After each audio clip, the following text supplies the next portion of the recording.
हामी त होइन, हामी त यसै बसेर भिख माग्ने हो दाइ। त्यही त हो, तपाईँले सधैँ हामीलाई चाहिँ अपमान गर्नुहुन्छ कि कति अपमान गर्नुहुन्छ हो अमितजी यार।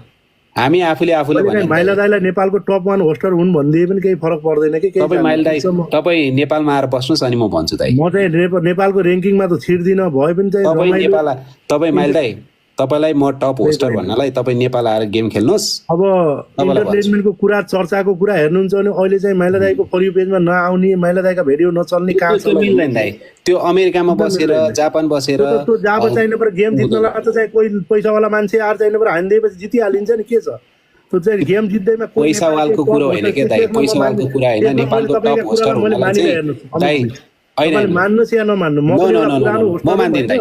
तपाईँ नेपाल आएर बसेर तपाईँले होस्ट गर्नुहोस् अनि त्यहाँबाट भन्दा पनि पुरानो होस्टर हुँ म होइन, त्यो हिसाबले पनि म भन्छु के। भने तपाईँ कुन चाहिँ एंगलबाट तपाईँ टप होस्टर हुनुभयो? नेपालमा हुनुहुन्छ? रमाइलो कन्टेन्ट किन? कन्टेन्ट छ नि त मेरो, हरेक जग्गा नेपालमा किन छैन? नेपालमा हुनुहुन्छ तपाईँ?